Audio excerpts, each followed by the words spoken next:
Fala, Ulig, tudo bom com você? Boa tarde, como vai? Fala, Medina, fala pessoal da TC News, muito boa tarde. Sextou, né? Quem fez, quem não fez, agora vamos assistir um pouquinho da TC News. Pois é, digamos até que tá um clima mais de feriado nos Estados Unidos que ontem, né, o Ulig, pelas movimentações do dia. O Ibov na estabilidade neste momento. O dólar que voltou a cair com um pouquinho mais de força, cai 0,40% agora, aos R$ 5,479. O sentimento ele segue o mesmo, né, Ulig? Eu vou pedir aquele seu panorama inicial do mais importante do que você encontrou nesta sexta-feira nos mercados. Bom, vamos lá, a gente teve payroll, né, lá nos Estados Unidos, né, com dados um pouco acima do consenso, porém uma revisão de 110 mil empregos a menos nos últimos 2 meses, tá? Acho que essa revisão ela foi o mais positivo e tem ajudado ao movimento de alta das bolsas lá fora, mais um, e tem ajudado principalmente na queda dos juros americanos por lá, tá? Destaque aqui para o 10 anos, né, que está caindo agora 1,7%, movimento de queda bastante forte, inclusive devolvendo os ganhos do início da semana, quando parecia ali que a gente estava vendo uma espécie de uma proteção ali dos investidores para novos dados lá nos Estados Unidos, tá? Então a gente já está praticamente na mínima do movimento, né, que foi, estamos agora em 4,25 mais ou menos, a gente chegou a bater 4,19 e, ao que tudo indica, a gente vai para lá e possivelmente em patamares mais baixos, dada a fraqueza em empregos nos Estados Unidos, a fraqueza nos preços também e também num tom um pouco mais leve da economia americana, tá? Então, acho que de uma maneira geral, a gente viu dados mais positivos, mais uma bateria de dados mais positivos do ponto de vista do mercado, né? Ou seja, um soft landing acontecendo lá nos Estados Unidos, e isso tende a beneficiar mercados emergentes, que inclusive é onde eu entro agora. Hoje, a nossa bolsa, apesar de estar levemente, né, negativo, flertando, né, entre o negativo e o positivo, a gente está vendo os índices de mercados emergentes subindo hoje, tá? 0,3, mais ou menos em linha aí com o EWZ também pelo efeito do câmbio. E além disso, a gente está vendo o índice de small caps no Brasil performando muito bem, seguindo a trajetória dos últimos dias aqui, onde a gente está vendo ativos de segunda linha performando melhor do que os ativos de primeira linha que já tinham andado, tá?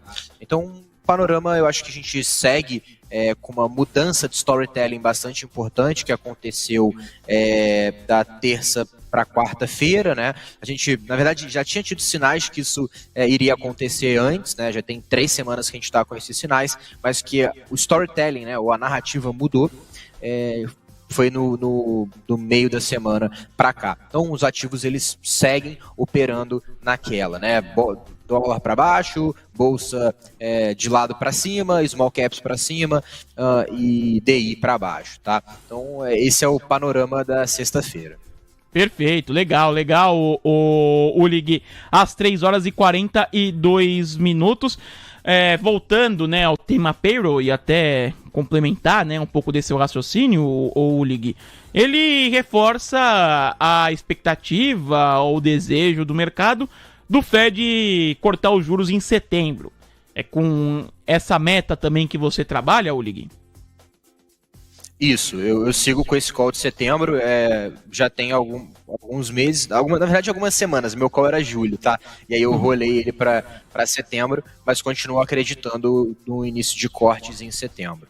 Legal, boa. São 3h42, você com o Lucas Ulig participa do nosso programa. Tô vendo alguns destaques no painel Mover Pro, aqui, de um relatório do BTG Pactual falando de PRIO. Aí eu já pergunto pro Ulig sobre PRIO também, colocar na tela os papéis da PRIO no gráfico diário. Hoje um leve recuo de 0,13%, R$ 46,34. No relatório o BTG diz que o Brent e o câmbio, com essas altas recentes, abrem espaço para um ajuste positivo em previsão de lucro da PRIO. De acordo com o relatório do BTG, as ações da PRIO parecem oferecer um bom ponto de entrada e mantém a recomendação de compra ao banco para os papéis da companhia. O preço-alvo para Prio é de R$ 82 por ação. O BTG diz que continua a haver uma tese sólida. Não tem clareza sobre a produção da Prio em 2024 devido à greve no IBAMA, mas que a produção da Prio no ano está 18% abaixo do previsto no início de 2024, mas apenas 2% abaixo da estimativa mais recente. Mas é um relatório aqui do BTG que está mantendo a recomendação de compra para os papéis da Prio com preço-alvo em R$ 82 por ação. Você gosta de Prio, né, ou ligou ou não?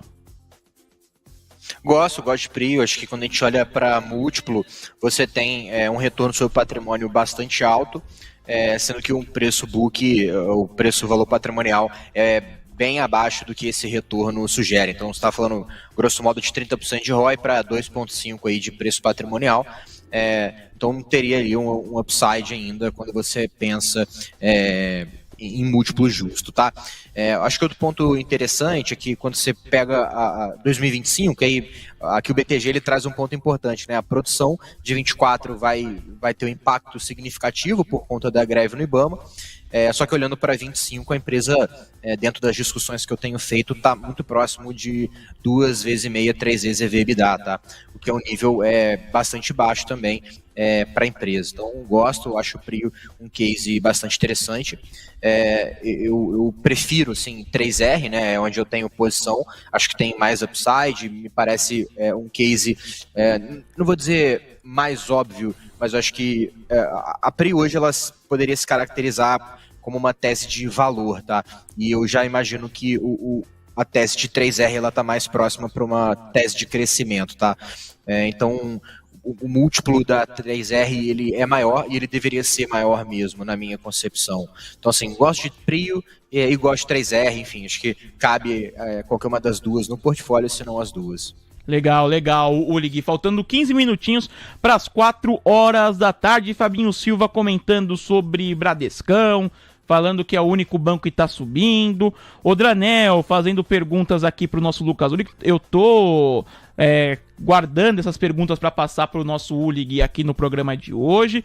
Vocês aguardam aí que eu vou repassar essas perguntas. Mas trazendo destaques de hoje, né? A gente já falou sobre o payroll, foi um dia mais parado em relação ao noticiário. Tem essa questão envolvendo a Azul e Gol, né, Ulig? Essa possibilidade da proposta de fusão da Azul para Gol ser entregue à corte nos Estados Unidos em até 3 meses, a informação do valor econômico. Os papéis estão subindo por conta disso. Você não gosta do setor aéreo, mas muda alguma coisa caso essa proposta vá para frente? Os papéis sobem bem hoje, Ulig. Não, eu acho que a gente tem mérito, tá, nessa fusão. Acho que vale a pena acompanhar isso de perto, principalmente como vai ficar a estrutura societária dessa fusão. Se vai ter uma diluição muito grande da família Constantino, como vai ser a posição da Abra, né, que reúne ali a família Constantino com outros investidores latinos, né, que participam ali dessa holding. Acho que a notícia em si, né, essa headline de que vai ter a fusão, ela aparentemente é boa, mas é só uma headline, né? A gente precisa tentar entender um pouco mais os detalhes dessa fusão e principalmente como vai ficar a estrutura de capital dessa companhia. Se a gente vai ter aportes, se a gente vai ter conversão de dívida. Eu acho que tem muita coisa ali, tá? O que eu consigo adiantar aqui, isso até pegando a matéria do próprio valor econômico, é que no plano que a Gol apresentou para os investidores, ela tem que refinanciar 2 bilhões de dólares e receber uma injeção de capital de 1,5 bilhão de dólares via emissão de novas ações, tá? Então a gente está falando aí de 5 bilhões de reais. Opa, acho que sumiu a voz do... A gente falava de 5 bilhões de reais, né, Ulig? Aí você pode continuar desse ponto. Isso. Beleza. Então, acho que existe essa discussão